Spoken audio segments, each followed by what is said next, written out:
Rocking with your boy Czar, all rights reserved, another day. Now, yesterday, and I always take time to analyze stories, how things work out. We witnessed Chief Keef and Lil Reese having a FaceTime discussion.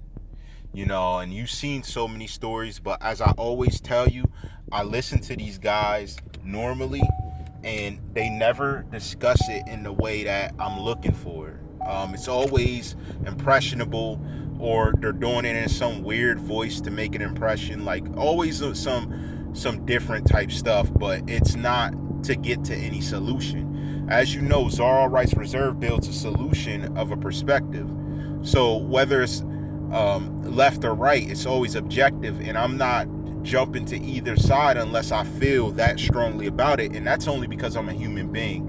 And as a human being, when you feel strongly about something, you are going to object and stand for or against something in a very meaningful way. And that's part of what makes us definitive in the world against all these people who are flip-flopping, versatile. I'm objective, but I can be realistic. That's the thing. Now, these guys were discussing, and if you're Tekashi, what should get you is what they were discussing. You know what I mean? It's not even that they were discussing, he's in Chicago more than he's riding with cops. That's what the perspective is now, that you had policemen with you, which is all good and fine. But the thing about it is, what point is being proven? Well, I always bring people back to the 6ix9ine strategy, the winning strategy we spoke on picking and choosing allies. See, which was good about this whole situation is, you got to understand, all you need to know about Lil Reese and Chief Keef is that GBE's back, and they're not playing. I can assure you of that. If there's anything I can assure you of, it's that they're not playing around with nobody, okay? And the thing is, these guys, Lil Reese and Chief Keef especially, is why a lot of Chicago rappers have a lane. Like, I know there's been people rapping saying, oh, I'm older than them, before them. That's cool. But they created a lane the moment that they blew up. I don't like that single alone is one of the largest singles in Chicago, if not the largest. It went worldwide. Like, that's the thing artists need to understand. It's not all about who's doing it now. It's who created the lane, and then it's about who's on top. Chief Keef, GBE, all created a lane. They all started out as a team. So when you war with one, you war with all. Now, one name I want to add in, Lil Durk. Lil Durk was just as impressionable at that time. So when I see it was a three-man team, musketeer type ish. Like, these three created a lane for Chicago. Hate it or love it. Hate it or love them. They created that lane. And that's all I need to say about that, and that's just who you offended. That's all I can say about that. Because 6ix9ine, that's who you offended. The guys who created a lane in Chicago. You know what I mean? Even if they're ops or whatever, enemies, or new artists want to deny it, we're talking facts right now, okay? Now let's get into something else. All right? So 6ix9ine's there. You got Chief Keef and Lil Reese heated. That's what you wanted. But now, and this is why 6ix9ine needs credit, he didn't FaceTime them when he was in Chicago. I repeat, he did not FaceTime Lil Reese and Chief Keef while he was in Chicago, which was smart. Why? Why would that be? Well, the reason that would be is simple.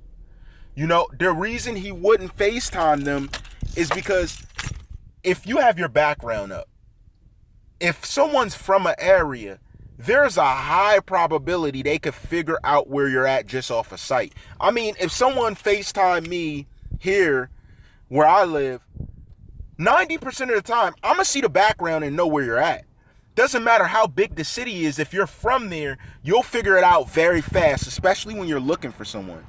And that's what sets him apart. That's what makes it very different. You know what I mean? That's what makes things very impressionable.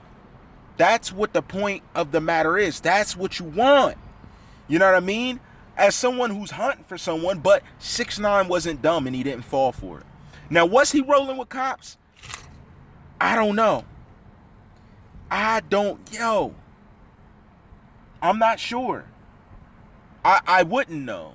You know what I mean? Like, that's not my lane. But what I can assure you right now is that he did taunt FBG Duck, another Chicago resident. Why was that part of the winning strategy? That's what everyone should be thinking right now. It's because there was something very specific he said in the video. And now he never even threw this out there to any other guys that, let's say, he was beefing with. He said, show the phone on your other dude. He said, pull all the money out your pocket. The dude was really like, I ain't really got any. That is key. Listen, that is key. Because what he did was a simple method to check their financial ability to do war with him. So now he's exposing these other guys who claim they're in the streets hustling, doing certain things.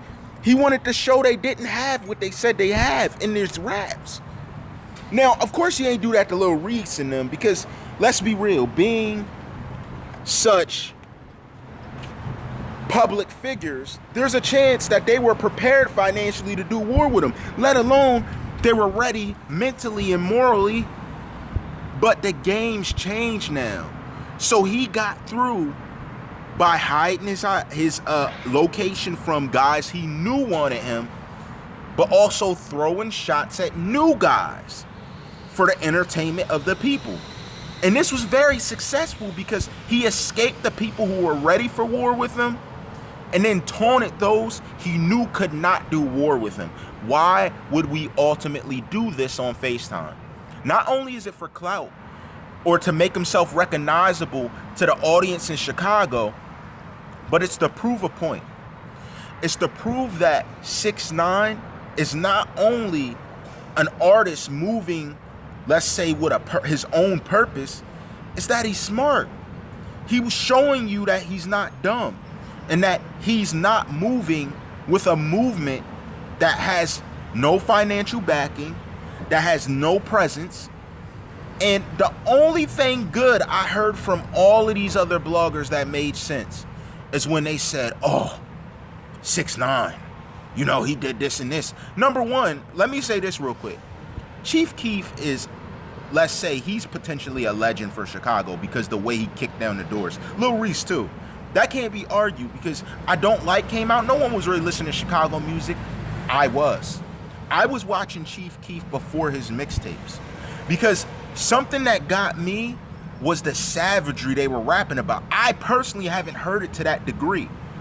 So when I was in college handling stuff, Chief Keef, he didn't even blow up. He didn't even make I Don't Like yet. Every day I was listening to that song and I was like, yo, this guy is gonna be huge. What happened? He blew up. I knew it. It's because the tactics they use. He's showing up, 6ix9ine is showing up the places his enemies are, making allies and throwing shots at new guys that he knows is probably never going to be as big as he is. Why do this? If you're saying that, here's why.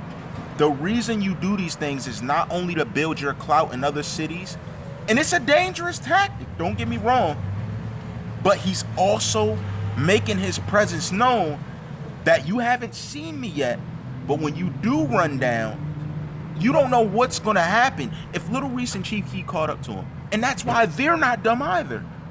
They don't know what to expect. They don't see the normal crew around them. They saw some different people. They were referring to as cops and feds, but we don't know. We don't know who they were. They could have been trained bounty hunters. We don't know. That's why Chief Keef, Lil Reese, the whole GBE thing, and the Tekashi, whether you're saying it's fake, whether you're saying it's not really anything, whether you're saying it doesn't matter, or they're going to get them, whatever, these are both very, very intelligent regimes. We can't take that from them. These guys aren't dumb. I mean, you could say savage this, savage that. They're not stupid. They understand. And they know what it takes to do war. And these are two financially sound groups. We've already seen what they spent money on, how they left Chicago, how they move around. You see what's even smarter is Chief Keef can move around, but his second in command never had to leave Chicago. So whether you want to point out Chief Keef is this and that, his second in command never left. Imagine the power of being having notoriety of that level, building finances of that level, and never having to leave where you're from. Can you imagine the power you build? See, they're not dumb. These are guys that are being very particular, not only building their artistry presence through social media, through music, however they're doing it, but these are guys that are also making smart decisions. That's not something we've seen in the media. We've seen a lot of dumb people get locked up. These guys aren't dumb. That's why it's not only entertaining, but it's a refreshing beef. I know that sounds crazy because a lot of you are like, what? It's beef. It's refreshing because these are two regimes that aren't stupid, that move like real regime or military intelligent militant groups move. That's what we want to see in the music game. We don't want to see the dummies anymore. You could say whatever you want about the rats, but it's how they move. That's what it is. That's all you should have took from yesterday. People choosing sides. We don't do that here. GBE versus Treyway. And those of you calling 6ix9ine a joke, go ahead and say Treyway's a joke. I haven't heard any of you say that yet. Go ahead and say that on your media. You can't. All rights reserved.